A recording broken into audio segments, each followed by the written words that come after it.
प्रेम के चक्कर में पहले अपने पति को हत्या करवाती है, उसके बाद अपने बेटा का हत्या करवाती है। इससे जघन अपराध क्या हो सकता है। ये सबसे बड़ी अपराध हुआ जो पुत्र को माँ मारा है। ये पहली बार सुना है हमने, जीवन में ऐसा न सुना है और न कोई माँ किया होगा। हमको विश्वास नहीं हो रहा है, लेकिन रेणु देवी जैसे माँ प्रेम प्रसंग में, प्यार के जाल में, अपने स्वार्थ के भली भूत में बेटा का हत्या करता है। ये पहला घटना है। इसके लिए उस महिला को, उन महिला के सहयोगी को, जितने लोग उससे जुड़े लोग हैं, सभी को सजा होना चाहिए। सच्चाई छुप नहीं सकती बनावट के असूलों से, सुगंध आ नहीं सकती कागज के फूलों से। वो अगर प्रशासन ऐसा किया है, सरकार ऐसा किया है, कोई नेता ऐसा किया है, तो वो जो है सुगंध नहीं हो सकता। मनीष कश्यप सुगंध की तरह खिलेगा, बिहार राज्य ही नहीं पूरे देश में खिलेगा। अगर उसी तरह सच्चाई के लिए लड़ाई का कदम ललन यादव उठाया है, अगर हमको टॉर्चर करेगा तो हम भी एक रोज सुगंध की तरह, गुलाब के फूल की तरह खिलेंगे। टॉर्चर से आदमी खराब नहीं होता है, उसका दिमाग बढ़ता है, विवेक बढ़ता है, हौसला बढ़ता है, विरोध करने का क्षमता बढ़ता है। सच्चाई का आवाज उठाना गुनाह हो गया है अपने बिहार में। सच्चाई में अगर बलिदान भी पड़ जाएगा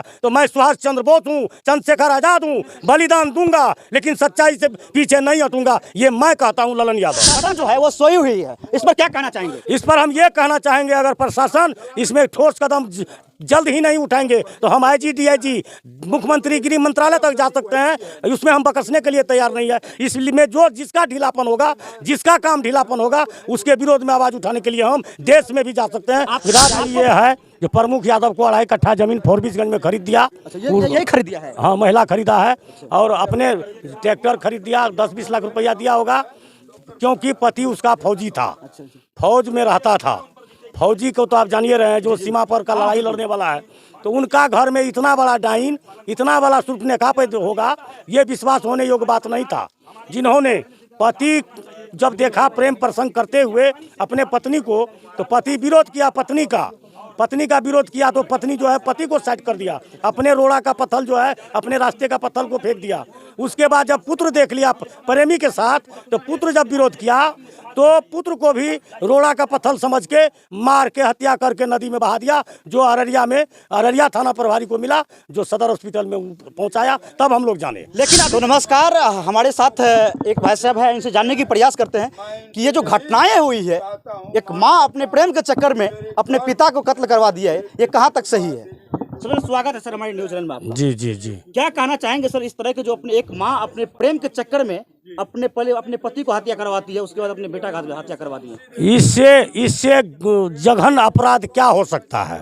ये सबसे बड़ी अपराध हुआ जो पुत्र को माँ मारा है। ये पहली बार सुना है हमने, जीवन में ऐसा न सुना है और न कोई माँ किया होगा। हमको विश्वास नहीं हो रहा है, लेकिन रेणु देवी जैसे माँ प्रेम प्रसंग में, प्यार के जाल में, अपने स्वार्थ के भली भूत में बेटा का हत्या करता है। ये पहला घटना है। इसके लिए उस महिला को, उन महिला के सहयोगी को, जितने लोग उससे जुड़े लोग हैं, सभी को सजा होना चाहिए। हम यही चाहते हैं। आप सोच सकते हैं, कहा जाता है कि एक पिता का दिल, गांव घर में महिला कहती है कि पिता का जो दिल होता है ना वो कठोर होता है, लेकिन माँ का जो दिल होता है दयावान होता है, दयालु होता है। लेकिन एक माँ का ही दिल यहाँ पर कठोर हो गया, जो उन्होंने अपने पति को, अपने प्रेम के चक्कर में अपने पति को मरवाया, उसके बाद अपना बेटा को मरवाया। कितनी शर्मिंदी शर्मसार करने वाली घटना है। एक माँ के नाम पे जो है ना वो कलंक है। आप सोच सकते हैं, ऐसी बदजलन माँ, जिसे बदजलन माँ कहा जाए, नागनी कहा जाए, वो कम है कि अपने प्रेम के चक्कर में अपने बेटा का हत्या करवा दिया। आज जितने भी संपत्ति हैं, पता चला है कि जितने भी संपत्ति है वो अपने प्रेमी के नाम पे कर चुके हैं। जी नहीं, ऐसा नहीं है, रोमर है। सच्चाई ये है जो प्रमुख यादव को 2.5 कट्ठा जमीन फोरबिसगंज में खरीद दिया। यही खरीद दिया है? हाँ, महिला खरीदा है और अपने ट्रैक्टर खरीद दिया। 10-20 लाख रुपया दिया होगा, क्योंकि पति उसका फौजी था, फौज में रहता था। फौजी को तो आप जानिए रहे हैं, जो सीमा पर का लड़ाई लड़ने वाला है, तो उनका घर में इतना बड़ा डाइन, इतना बड़ा सुर्पनेखा पे होगा, ये विश्वास होने योग्य बात नहीं था। जिन्होंने पति जब देखा प्रेम प्रसंग करते हुए अपने पत्नी को, तो पति विरोध किया पत्नी का विरोध किया, तो पत्नी जो है पति को साइड कर दिया, अपने रोड़ा का पत्थर जो है, अपने रास्ते का पत्थर को फेंक दिया। उसके बाद जब पुत्र देख लिया प्रेमी के साथ, तो पुत्र जब विरोध किया तो पुत्र को भी रोड़ा का पत्थर समझ के मार के हत्या करके नदी में बहा दिया। जो अररिया थाना प्रभारी को मिला, जो सदर हॉस्पिटल में पहुंचाया, तब हम लोग जाने। लेकिन अभी तक प्रशासन जो है वो सोई हुई है, इस पर क्या कहना चाहेंगे? इस पर हम ये कहना चाहेंगे, अगर प्रशासन इसमें ठोस कदम जल्द ही नहीं उठाएंगे तो हम IG DIG मुख्यमंत्री गृह मंत्रालय तक जा सकते हैं। उसमें हम बकसने के लिए तैयार नहीं है। इसलिए जो जिसका ढीलापन होगा, जिसका काम ढीलापन होगा, उसके विरोध में आवाज उठाने के लिए हम देश में भी जा सकते हैं। आपको बता दें कि सच्चाई का आवाज उठाना गुनाह हो गया है अपने बिहार में। सच्चाई में अगर बलिदान भी पड़ जाएगा तो मैं सुभाष चंद्र बोस हूँ, चंद्रशेखर आजाद हूँ, बलिदान दूंगा, लेकिन सच्चाई से पीछे नहीं हटूंगा। ये मैं कहता हूँ ललन यादव। पता चला आपको, जानते हैं कि सच्चाई का आवाज उठाने वाले एक मनीष कश्यप पत्रकार जो है वो अभी सलाखे के पीछे हैं। तो देखो, नहीं हो सकता है कल हम भी अभी जो आवाज उठा रहे हैं, अभी जो आप सच्चाई बोल रहे हैं, तो कल हमें भी डाल दिया जाएगा। मनीष कश्यप को जो सजा प्रशासन या सच्चाई के आवाज बुलंद करने के लिए उनको जो अपने कस्टडी में लिए हैं, ये हम स्पष्ट बोल देना चाहते हैं। सच्चाई छुप नहीं सकती बनावट के असूलों से, सुगंध आ नहीं सकती कागज के फूलों से। वो अगर प्रशासन ऐसा किया है, सरकार ऐसा किया है, कोई नेता ऐसा किया है, तो वो जो है सुगंध नहीं हो सकता। मनीष कश्यप सुगंध की तरह खिलेगा, बिहार राज्य ही नहीं पूरे देश में खिलेगा। अगर उसी तरह सच्चाई के लिए लड़ाई का कदम ललन यादव उठाया है, अगर हमको टॉर्चर करेगा तो हम भी एक रोज सुगंध की तरह, गुलाब के फूल की तरह खिलेंगे। टॉर्चर से आदमी खराब नहीं होता है, उसका दिमाग बढ़ता है, विवेक बढ़ता है, हौसला बढ़ता है, विरोध करने का क्षमता बढ़ता है।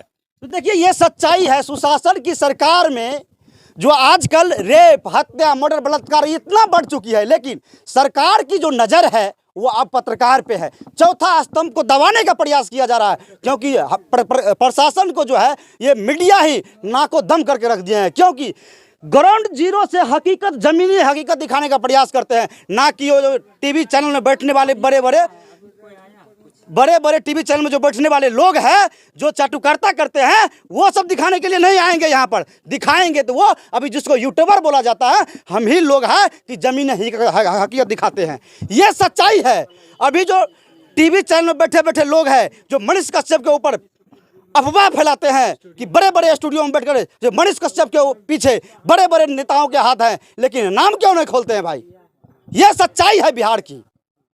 क्या सही बात है? मनीष कश्यप ही नहीं, मैं पूरे स्टेट, पूरे राज्य, बिहार राज्य के पत्रकार को आह्वान करना चाहता हूं। आप अगर डटे रहिएगा तो मैं बिहार वासियों के तरफ से, नौजवानों के तरफ से आपको भी विश्वास दिलाता हूं, हम लोग आपके साथ हैं। चाहे वो उसके नेता से लड़ना पड़े, या प्रशासन से लड़ना पड़े, या सरकार से लड़ना पड़े, हम तमाम जनता पत्रकार के साथ हैं। चलिए, बहुत बहुत धन्यवाद। लेकिन आज आप सोच सकते हैं कि जिस तरह बिहार में लोकतंत्र की आवाज़ को दबाने का कोशिश किया जा रहा है, वो दबने वाला नहीं है। कितनों का अरेस्ट कीजिएगा, कितने को आप अरेस्ट कीजिएगा, हम लोग जेल जाने के लिए तैयार हैं।